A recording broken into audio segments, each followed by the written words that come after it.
Okay. Good afternoon. Welcome to our press point with High Commissioner Grandi and Commissioner Johansson. We've got interpretation in French and in English, so you'll be able to ask your questions in these two languages. And without further ado, I will start by giving the floor to Commissioner of Home Affairs, Ylva Johansson. Thank you very much. And we had a very good meeting, Filippo Grandi and I, and we have a very strong cooperation and relation between the EU and the UNHCR. And we are cooperating in many aspects, and we have, of course, discussed different topics. I would like to take this opportunity to especially thank the High Commissioner, Filippo Grandi, for all the work that he's doing, but also especially for his strong support for the new Pact on Migration and Asylum that we presented in September, and that we are working on to find a sustainable and a way to manage migration in an orderly way in European Union, but also together with our partner countries. We also today discussed the urgent matter with newly arrivals through the central Mediterranean route.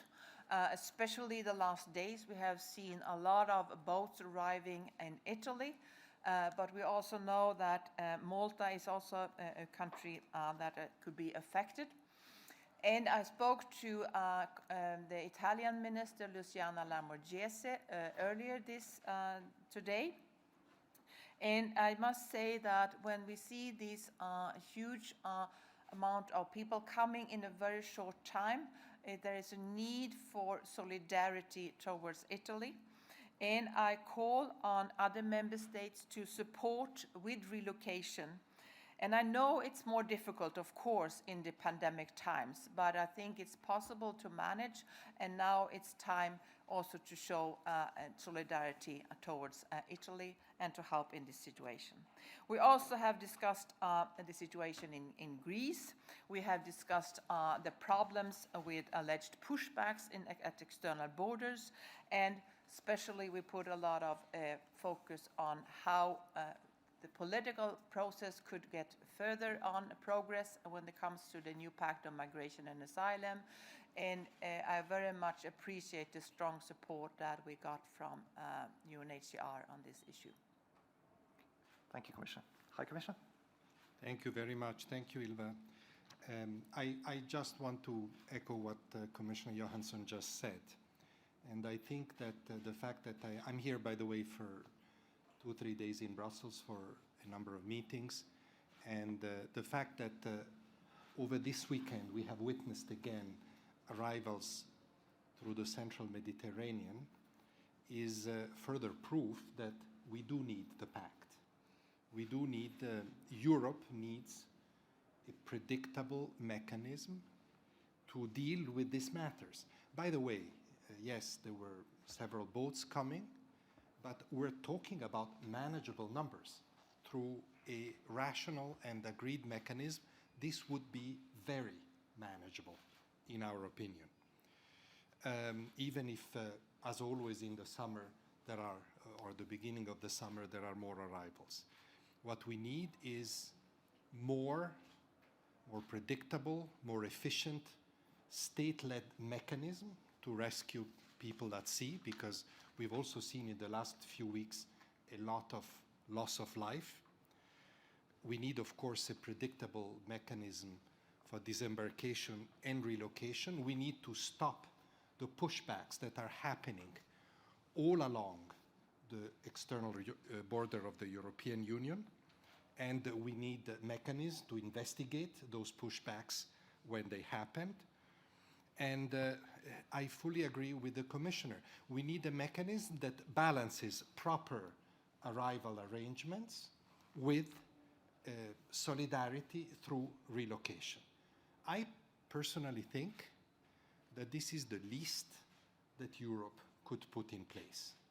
Let's not forget that when we talk about sharing the responsibility for refugees and asylum seekers and other people of concern to my organization, 90% of those people around the world are not in rich countries. They are in Africa, they are in the Middle East, they are in Asia. So what we're asking of Europe is something that other countries are already doing quite substantively, as we have seen even throughout the pandemic. We also need clearly, and that's what we also discussed with Commissioner Johansson, we need a good, efficient and fair, rights-based, but nevertheless fair mechanism of return to their countries of those that are not recognized as refugees. And this mechanism needs the support also of the countries to which they would be returned. And finally, two more points that are also very important aspect of the proposed pact. One is stepping up resettlement, meaning European states taking refugees from other countries where they are already refugees, like Lebanon, for example, Turkey, Kenya, Pakistan, and so forth. And I am very happy that the Commission is increasing its initiatives to encourage states to do more resettlement, to provide safe pathways for refugees that could come to Europe and avoid going through dangerous routes. And then, of course, there is an external dimension of the pact, helping countries hosting large numbers of refugees, or transit countries through which refugees come, such as in countries in Africa, for example, manage better those flows so that way it can be avoided that people embark again on further dangerous journeys. So I hope that, I really hope, I want to conclude by saying that I do know, I'm perfectly aware that the negotiations around the pact are very complex, that there are different interests that need to be reconciled, but I would like to put on record once more that the United Nations Refugee Organization is fully behind the European Commission in hoping and trusting that these arrangements will eventually be approved by the European Union. Thank you very much for these remarks. We've got about 10-15 minutes for questions, so I will try to take a balance of questions from different media, starting with Maria Sara from Greek TV. Hello, I hope you can hear me and maybe see me. I have a question for Commissioner. First of all, could you give us a readout from your recent visit at Ankara, Ms. Commissioner? Did you discuss a new deal for migration with the other part? And did you also discuss the allegation mentioned in a letter by Frontex to you and Vice President Skinas about the Turkish provocations against European ships in the Aegean Sea? Thank you. And one question for Mr. Grandi too. Mr. Grandi, if you could propose a change for the EU-Turkey statement agreement, which would you propose from your point of view? Thank you. I can start. First, the EU-Turkey statement is still valid, and it's important to deliver on this statement as it stands. So one important message from me when I was in Ankara recently is that we expect Turkey to prevent departures and to resume returns from Greece, as also mentioned in the statement. But we are also ready to discuss, to see the support for the huge and big population of refugees that Turkey is hosting, and there is also need for continuing support for that. So that's what we discussed. Yes, I mentioned in several of the meetings with ministers the letter I got from Frontex Executive Director that a Turkish Coast Guard vessel should have gone into the Greek territorial water and acted improperly towards European vessels. So that was, of course, an issue that I raised. And as to my part of the question, the EU-Turkey statement is, of course, an EU-Turkey statement. It's not including UNHCR. Our concern has always been that the statement should be respectful of international law and refugee protection. For example, nobody who would be at risk should be returned through Turkey through the mechanism. So that should continue to be the case. We also believe that it is important that, as was mentioned by the Commissioner, that the EU continues to support Turkey in hosting refugees. Turkey, I would like to remind everybody, continues to be, for many consecutive years, the largest refugee hosting country in the world. Thank you very much. I'll now give the floor to Marco Bresolin from La Stampa.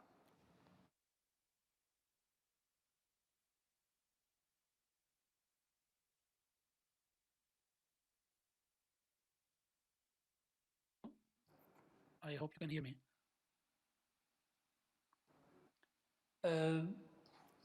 I cannot hear you, but I will try to ask my question. Okay. A question for Commissioner. You said that you have been in touch with the Italian Minister, Luciana Lamorgese, concerning the latest development in the Central Mediterranean route.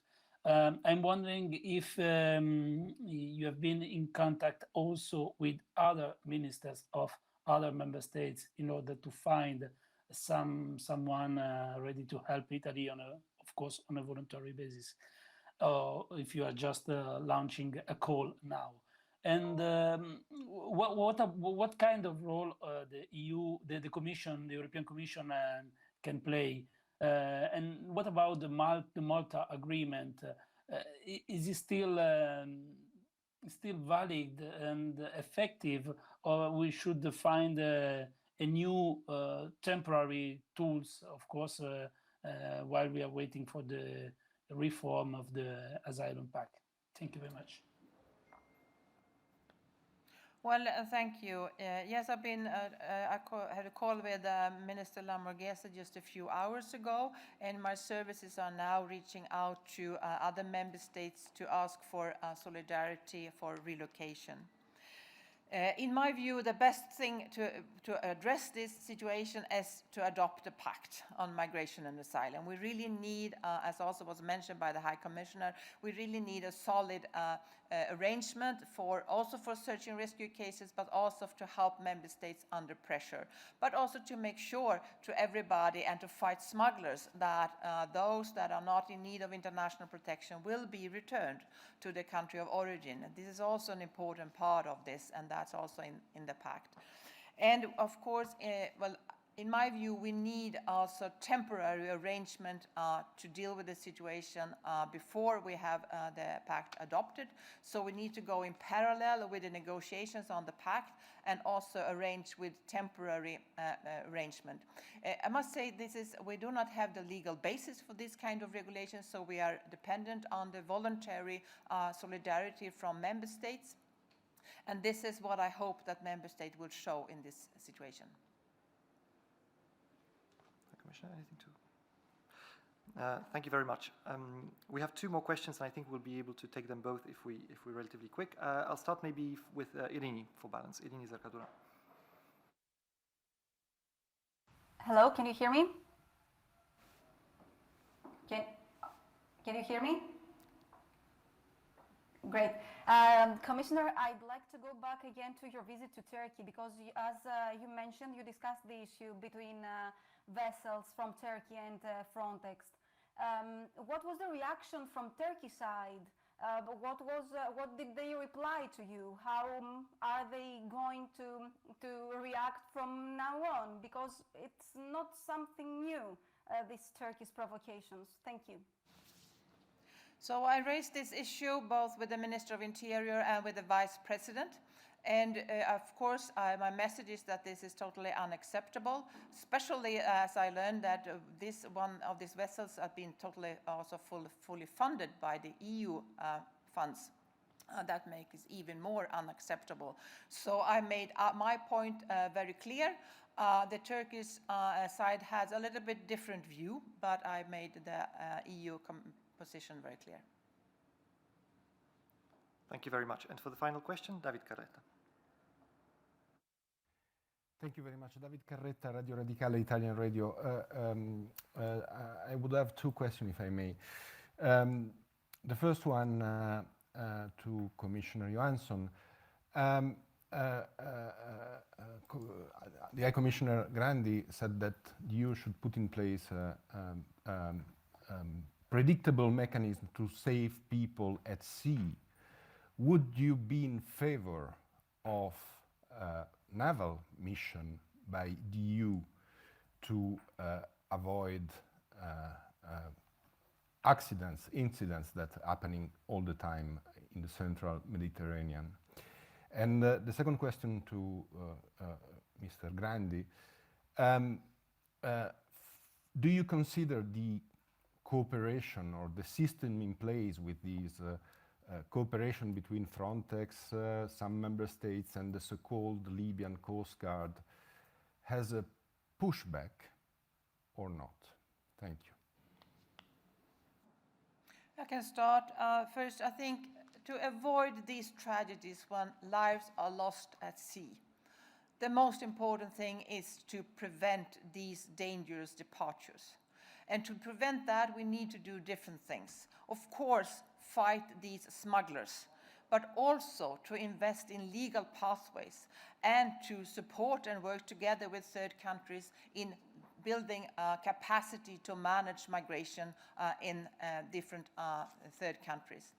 But we can also do, it's not really the role of the Commission to be in the lead of the search and rescue operations, but we have, as was part of my pact, set up a new coordinating group that had its first meeting a few weeks ago, and that could be a way forward to better coordinate these kind of search and rescue activities. And I have 3 points to make very quickly. One is related to the first question that you put to the Commissioner. I would say that I understand very well her point of view. It is important, however, that there is some form of state-led rescue at sea mechanism to make it safe, predictable, well-organized, and well-coordinated. This is not the case right now. And in this context, of course, and as I have said recently, including during my recent visit to Italy, it is very important that space is given also to other rescue initiatives, such as those done by NGOs, provided that they are coordinated and offer guarantees of safety, because they fill a very indispensable gap. Rescue at sea is a non-negotiable fundamental act that needs to be done if people are in distress. On the question specifically addressed to me, I would say that there have been some instances of pushback, but the question that I have frequently raised is that there is nothing wrong, of course, as part of the international support to Libya, to strengthen its Coast Guard, so that it can do a job that is both efficient and principled. We're not yet there, but the efforts are legitimate. But this cannot be the only Libyan institution that is invested in. Because if people are then rescued, intercepted by the Libyan Coast Guard, and brought back to Libya, and then they end up in an abusive system where everything else does not work, or worse, abuses people, then we're not yet there. Then that is not right. So that effort to build Libyan institution should encompass much more than the Libyan Coast Guard, and encompass other Libyan institutions as well. This, of course, is linked to the whole peace process in Libya, which is, has made some improvement, has seen some improvement, but hopefully between now and the elections and after, this effort will be more comprehensive so that it will be safer for people to not only to return to Libya, but especially to be in Libya, including for migrants and refugees. Thank you very much. We've run out of time, so this concludes our press point. Thank you very much, High Commissioner, and thank you to all those who have connected and followed us, and see you next time.